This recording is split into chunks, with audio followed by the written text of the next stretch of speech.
Your husband didn't bring your daughter here to fulfill her final wish. Then why did he bring us? To trick you into signing away her future, and I have proof. The hotel manager caught my arm as I was leaving and whispered, "Your husband did not bring your daughter here to fulfill her dream. He brought her here to make you sign away her future." Then he placed a black envelope in my hand, and everything I believed about my marriage began to collapse. Hello, my name is Claire Bennett. I am 42 years old, and until last summer, I believed grief was the worst thing a mother could survive. I was wrong. Grief hurts because love has nowhere left to go. Betrayal is different. Betrayal takes every happy memory you have and forces you to examine it for fingerprints.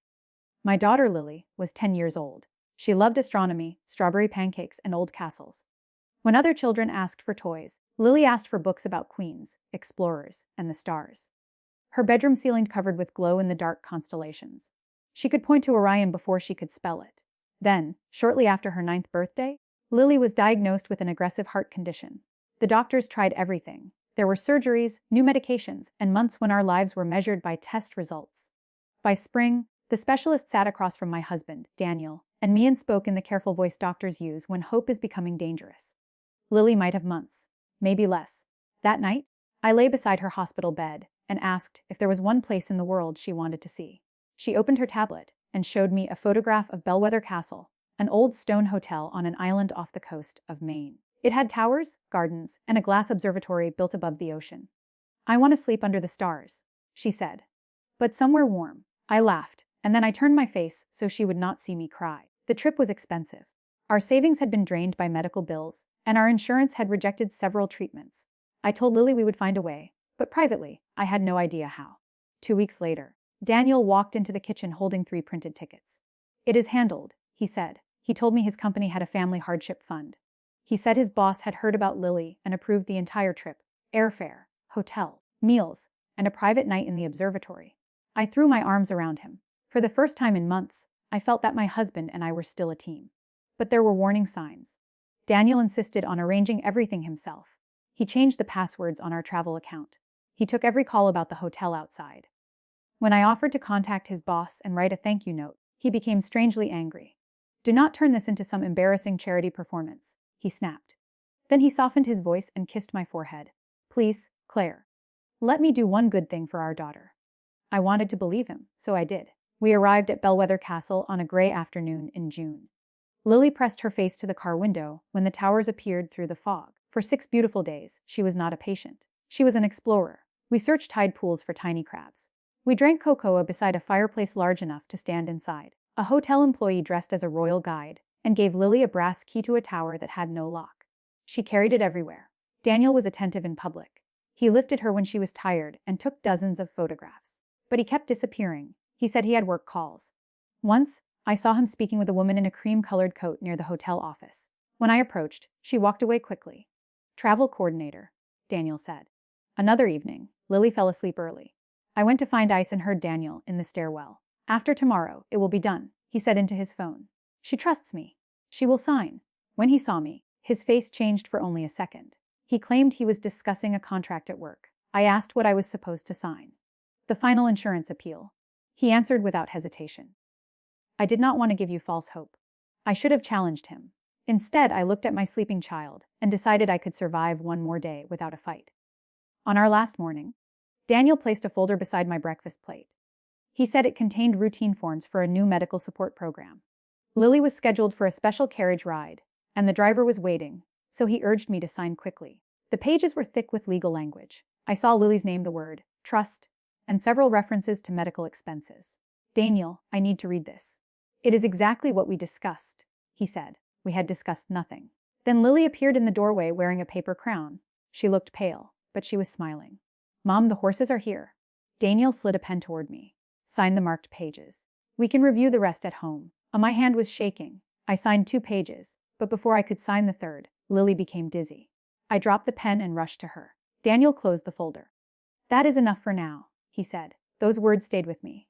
That afternoon, the hotel staff gave Lily a small farewell ceremony in the garden. The manager, a quiet man named Thomas Hale, presented her with a framed photograph of the night sky above the castle. When we returned to the lobby, Daniel went outside to bring the car around. Lily sat near the fireplace with a nurse from the hotel. I was checking our bags when Mr. Hale approached me. "Mrs. Bennet," he said, "may I speak with you privately?" His face frightened me before he said another word. He guided me behind the front desk, into a small office, and closed the door. Then he whispered the sentence that destroyed my marriage. "Your husband did not bring your daughter here to fulfill her dream. He brought her here to make you sign away her future." He gave me a black envelope. Inside were copies of invoices, emails, reservation notes, and a scanned version of the papers Daniel had placed beside my breakfast. The trip had not been paid for by his company. It had been paid for by the Lily Bennett Hope Fund, a public fundraiser created after Lily's diagnosis. I knew about the fund, but Daniel had told me it contained less than $12,000 and was restricted to medical costs. The real balance had once been more than $800,000. People from across the country had donated after a local news report about Lily. Daniel had secretly changed the contact email, opened an account I could not access, and listed himself as the sole administrator. He had spent nearly $200,000, not on Lily. There were payments for a condominium in Boston, jewelry, private dinners, and a car leased in the name of a woman named Vanessa Cole, the woman in the cream-colored coat. My knees nearly gave way. Mr. Hale told Vanessa had arrived at the hotel 2 days before us. Daniel had reserved a private suite for her under a corporate name. Staff members had become suspicious when invoices for both suites were charged to an account labeled with Lily's charity. Then the hotel's accountant noticed something worse. The papers Daniel wanted me to sign would appoint him permanent trustee of every donation, release him from previous accounting, and give him the right to transfer any remaining money into an independent care foundation. That foundation belonged to Vanessa. If Lily died, Daniel would control what remained. My signature would help protect him from questions. I could hear my own heartbeat. "Why are you telling me?" I asked. Mr. Hale looked toward the lobby, where Lily's laugh floated through the closed door. "My son was sick when he was young," he said. "Strangers helped us. That money is a promise. Your husband is stealing the promise." He had already preserved the hotel records. He also told me that a woman from a state charity oversight office had contacted the hotel after receiving an anonymous report. "Do not confront him here," he warned. "Take your daughter home safely, and do not sign anything else." I placed the envelope inside the lining of my carry-on bag. When I returned to the lobby, Daniel was standing beside Lily, smiling like a devoted father. For one wild second, I wanted to slap him. I wanted to shout so loudly that every person in that castle would know what he had done. But Lily looked at me and said, "Mom, this was the best week of my life." So I smiled. "Mine too, sweetheart." That was the hardest performance I have ever given. On the drive to the airport, Daniel spoke about our future. He said we should treasure every day. He placed his hand on my knee as if he had not stolen our daughter's name and used it to buy another woman a life. At the airport, he asked where the folder was. "I thought you had it," I said. His eyes sharpened. "You signed the last page, right?" "Lily got sick. I do not remember." He stared at me for several seconds, searching my face. Then he smiled. "We will handle it at home." I knew then that he suspected nothing. During the flight, Lily slept with her head in my lap. Daniel watched a movie. I used the airplane Wi-Fi to send photographs of every document to my sister, Rachel, who was an attorney in Chicago. Her reply came 6 minutes later. "Dio Juhamalanan. Dio TV is up on a Ashare. I am Calinge a federal prosecutor I Cananabo." When we landed in Boston, I told Daniel that Lily's breathing sounded wrong. It was not entirely a lie. Her pulse had become uneven, and she was exhausted. We went directly to the hospital. While doctors examined her, Rachel arrived on the first flight she could get. She brought 2 investigators, one from the State Attorney General's office and one from the Federal Financial Crimes Unit. They did not arrest Daniel that night. They needed the money to keep moving. They needed to identify every account and every person involved. For the next 4 days, I lived 2 lives. In one life, I sat beside Lily, read her stories, and helped her add photographs from the castle to an album. In the other, I wore a recording device under my sweater and pretended to trust my husband. Daniel brought the folder to the hospital. "The foundation needs the final signature," he said. I looked confused on purpose. "Explain it to me again." He lied for 23 minutes. He said the money would remain for Lily's care. He said no one else could touch it.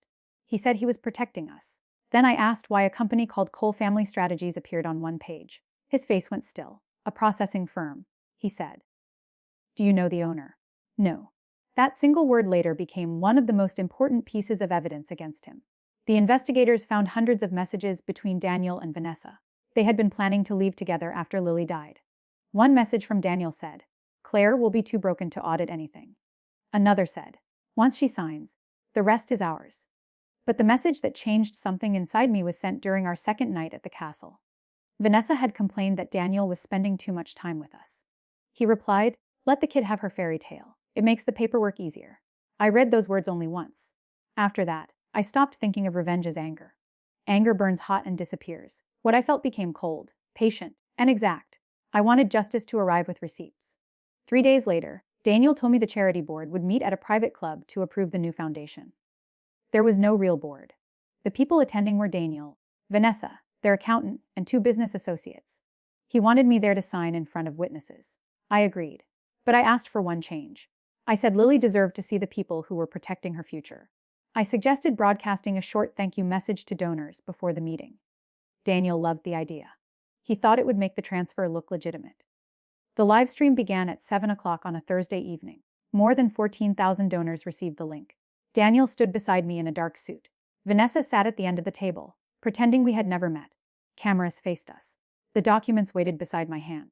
Daniel gave a speech about courage, family, and responsible care. Then he handed me the pen. "Claire," he said warmly, "this signature will secure Lily's future." I looked directly into the camera. "No," I said. "It will secure yours." His smile disappeared. I opened a different folder. On the screen behind us appeared the first bank statement. Then the invoice for Vanessa's condominium. Then the lease for her car. Then Daniel's message, "Let the kid have her fairy tale. It makes the paperwork easier." Vanessa stood so quickly that her chair fell backward. Daniel reached for the computer, but the doors opened before he touched it. Investigators entered with warrants. The livestream did not stop. Thousands of people watched as my husband was told to place his hands behind his back. He looked at me with pure disbelief. "Claire, think about Lily," he said. I stepped closer. "That is the first honest thing you have asked me to do." Vanessa began blaming Daniel before the handcuffs were on her. Their accountant tried to delete files from his phone, not realizing the investigators had already copied the server. Daniel shouted that the money belonged to our family. I answered so the cameras could hear me. "No, it belonged to every person who believed a sick child deserved hope." The case lasted almost a year. The court recovered most of the stolen money by seizing the condominium, the car, investment accounts, and several properties connected to Vanessa's foundation. Daniel pleaded guilty to wire fraud, charity fraud, money laundering, and conspiracy. Vanessa accepted a separate plea after agreeing to testify against him. Daniel received 11 years in federal prison. The judge also ordered that every recovered dollar be placed under an independent board with no connection to him. I divorced him before sentencing. I did not ask for his house. I did not ask for his car. I asked for one thing: full legal control over Lily's photographs, medical story, and name. He would never profit from her again. He fought that request harder than he fought over money. He lost. Lily lived long enough to understand part of what happened, but not all of it. I told her that her father had made serious mistakes and had to face the consequences. I never showed her the cruel messages. She did not need to carry his shame. One evening, several months after the arrests, we sat beneath the glowing stars on her bedroom ceiling. "Was the castle real?" she asked. I knew what she meant. "Every laugh was real," I told her. "Every star was real. Every moment I spent with you was real."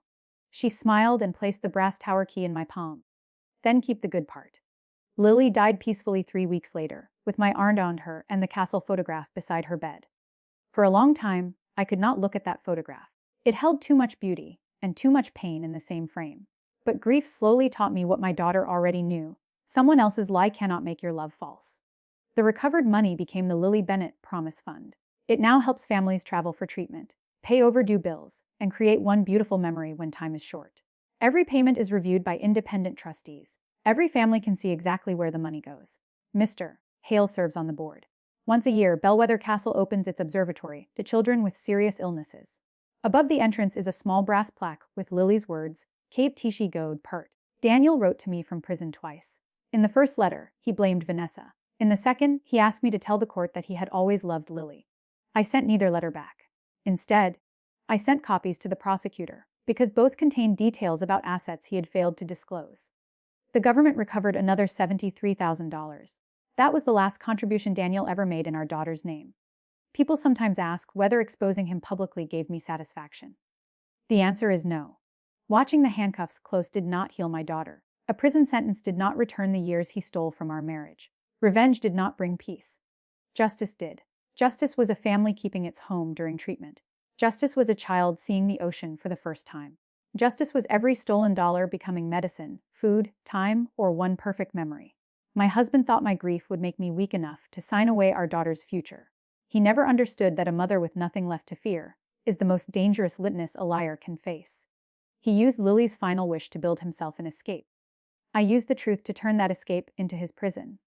And I made sure our daughter's name became the promise he could never steal again.